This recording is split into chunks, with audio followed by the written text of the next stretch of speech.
There we go. There we go. Good afternoon, everyone. Let's call the meeting to order real quick. Want to welcome everybody to the meeting. Thank you for your interest in the subject matter. First thing I want to do, I didn't realize I was chairing this meeting, but I do want to acknowledge my counterpart on the Senate end, Honorable Delbert Hoseman, Lieutenant Governor. Here he is. And we also need to acknowledge that today is his birthday. So let's all wish him a happy birthday. Representative Ford, if you would lead out and singing happy birthday. We're all thrilled to work with the Lieutenant Governor, and we do wish you a happy birthday, sir. Second thing I want to do is acknowledge the success of the Mississippi State baseball team and say that we all hope that they win tonight. They're doing a great job representing our state.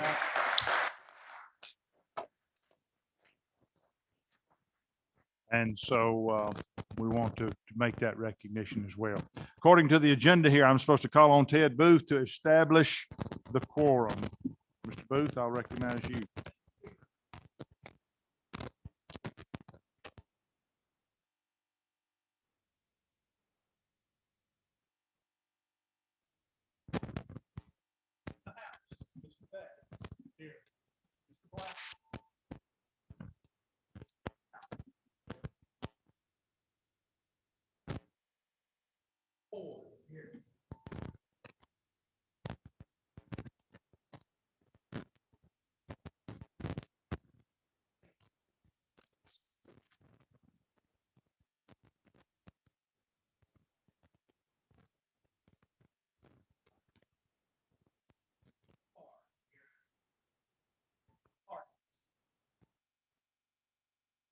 I can tell you where he is.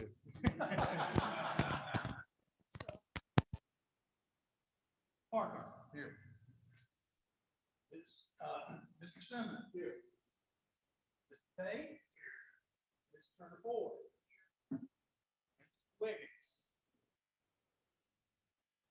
I think he's on the screen.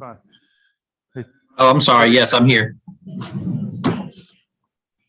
Speaker, a quorum is present. Thank you, Mr. Booth.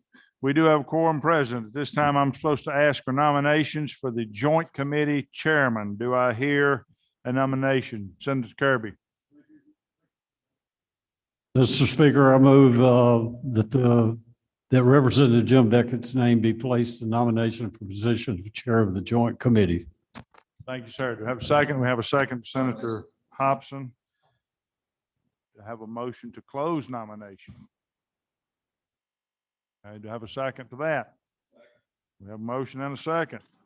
So it appears that Representative Beckett is the only nominee.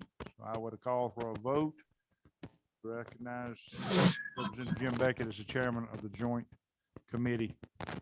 All in favor say aye. Opposed, nay. The ayes have it. Representative Beckett is now the chairman, and I will turn the meeting over to him. Thank you, Mr. Speaker. I appreciate you being here and doing that. And I'd like the committee for the confidence. Our next order of business would be the election of a vice chairman for the joint committees for redistricting for the congressional and legislative. Do I hear a nomination? Representative White. Mr. Chairman, I'd like to nominate the gentleman from Rankin, the President Pro Tem of the Senate, Mr. Kirby, serve as Vice Chair of the committee. Senator Kirby has been nominated. Do I hear a second? All right. It's been Senator Simmons. All right. Do I hear a motion that the nominations be closed? All right. And seconded by Jim Reed. All right. I need a vote that Senator Kirby be elected as vice chairman. All those in favor say aye. Aye. Any opposed? All right. Thank you very much. Thank you, Senator Kirby. Next would be the election of a secretary. And this is something that will be done. I will assure this individual that unlike some organizations where it's the absolute worst job you can get, in this case, the staff is going to do a lot of the work for you. So I would like to open the nominations up and for secretary. Mr. Chairman, I nominate Senator Jeff Tate as secretary. All right, thank you very much. Do I hear a second? All right. Do I hear a recommendation that the nominations? All right. All right. All those in favor of Senator Tate being our secretary, would you say aye? All right. Any opposed? All right. We thank you very much, Senator Tate, for that, for your willingness to serve. At this time, I would like to introduce Ted Booth, and he's going to introduce the staff. Thank you, Mr. Chairman. I'm Ted Booth, and I've been doing this work around here for a while, so I don't think anything is going to shock me, although maybe something will. You never can tell. It's my privilege to work for y'all and to have this great, important task entrusted upon me. And I'm very fortunate to have some very capable people who work for me. And one of them is Ben Collins. Stand up, Ben, if you would be so kind, who has been my GIS coordinator now through the last round of redistricting and will be here for this one. And I hope will be here for a long time to come. Ben is very, very capable. He understands the difficulties, the challenges, and the stresses of the work. And we're very fortunate to have him. And then I also have a new person on our staff, or relatively new, certainly new to redistricting, Barton Norfoley. Please stand up, Barton. And Barton is a lawyer with peer committee staff, and he is someone I am teaching to take over for me when someday I retire, because 10 years from now when I'm 76, I don't think I'll be up here worrying over this kind of stuff. So anyway, this is our staff. We also have several other folks who are involved. We have people from the Mississippi Automated Resource Information System, Maris out at IHL, who have been involved in this kind of work since before I was involved in it. They will be providing us with some technical support to help develop some of the maps, and they also do a lot of finishing work for us when we produce final product. They don't have a representative here, but they're very, very valuable in the process. And I believe, Jim, that's going to take care of the introductions of our staff. All right. Sure. Let Tommy speak before. Thank you very much. At this time, we come down to selection of our counsel for that will help us in drawing these districts. It's been recommended that Mr. Tommy Cardinett is here today, that I allow him to address the crowd and say what he might want to say to the committee.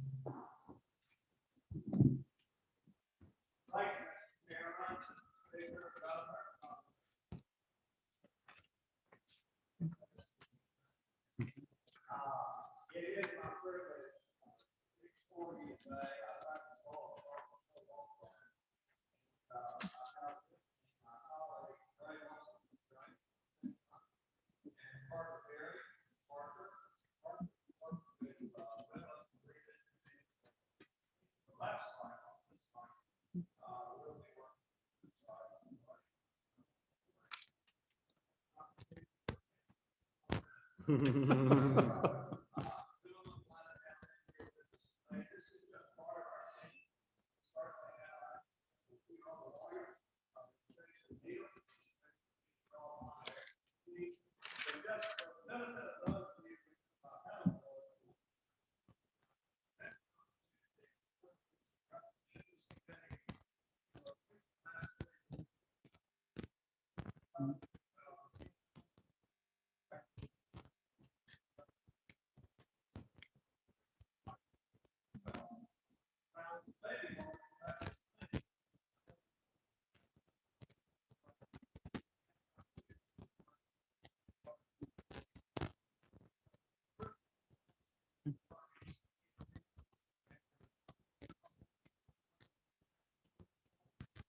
All right. And well, thank you very much for for your willingness to serve in this capacity and for your expertise. At this time, I need a motion from someone that we hire Butler Snow LLP as our counsel. Cobb.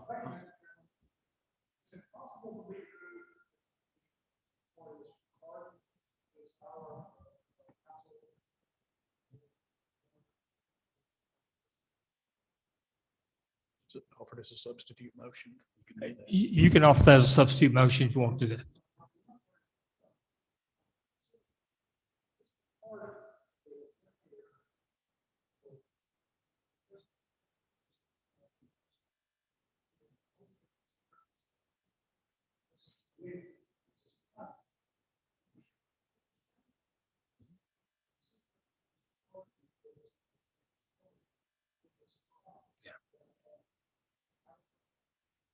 I,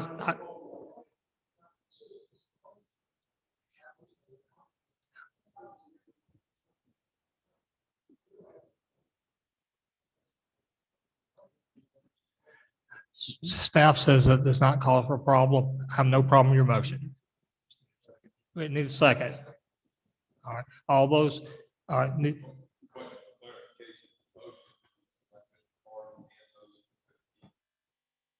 Yes. Yes. Okay. All right, dude.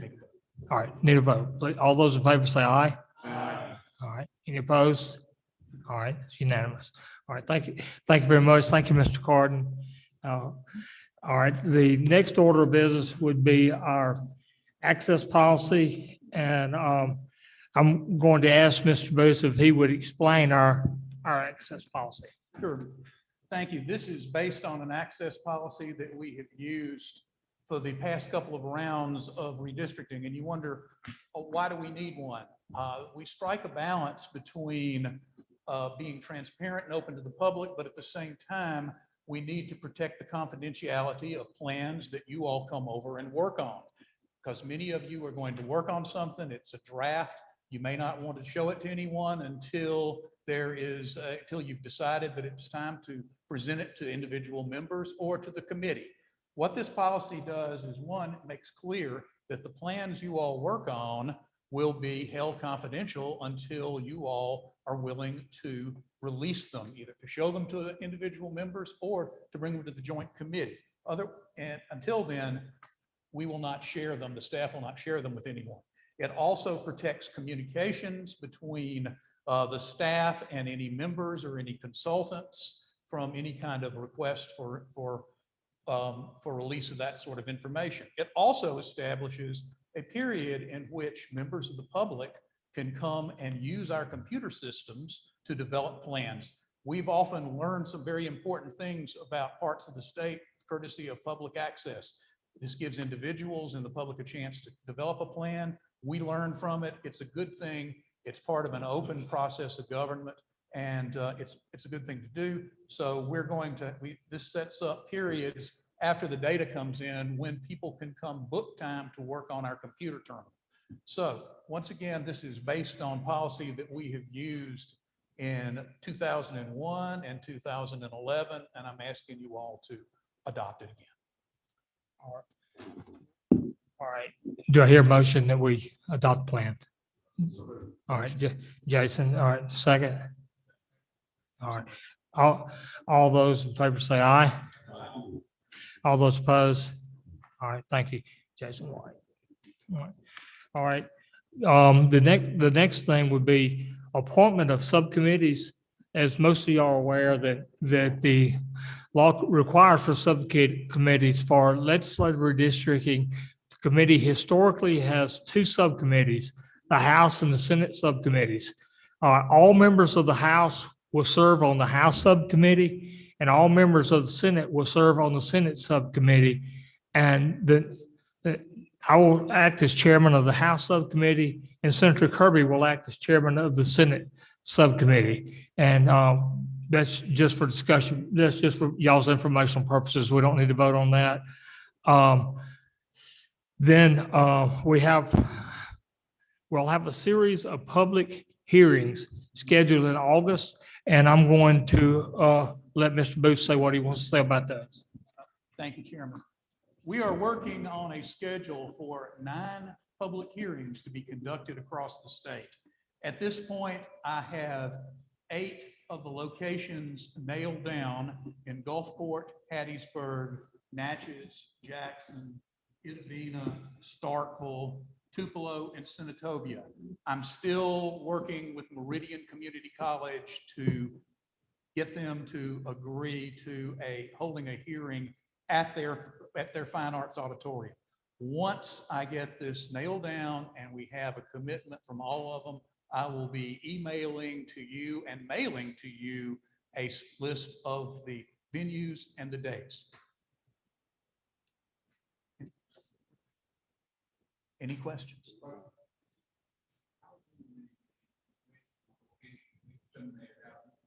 Well, once we have the schedule finalized, I'm going to share this with the press officers for the House and for the Senate, and I will ask them to disseminate this.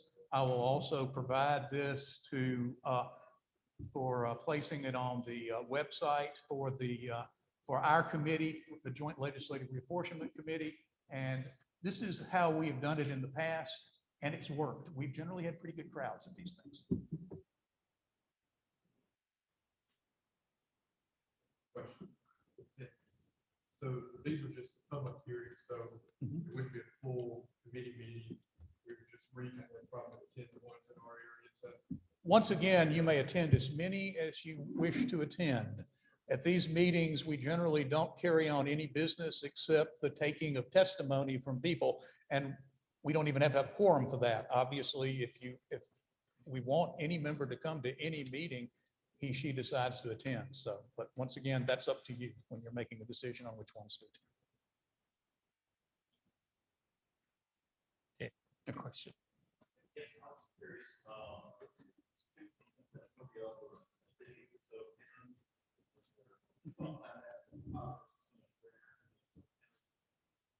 We were thinking it was a good location if you wanted to be able to reach not only District 1, but it's also close to the northern end of Congressional District 2.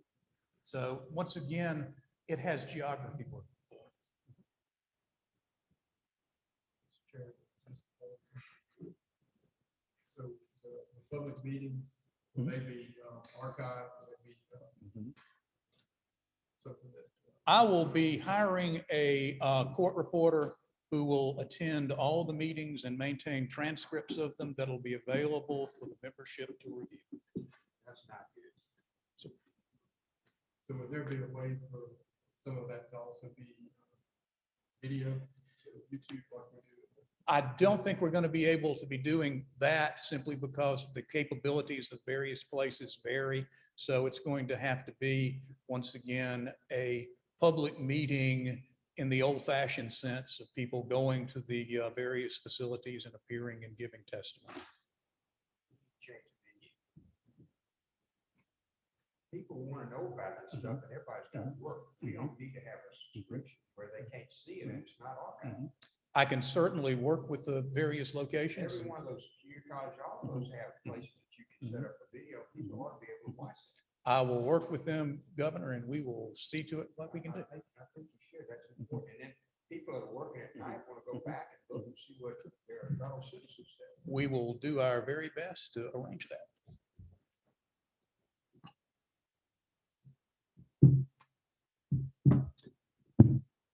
All right, do we have any other questions? Is there any other business that anyone has? If there's not any other business, then this meeting will stand adjourned. Rise and roll.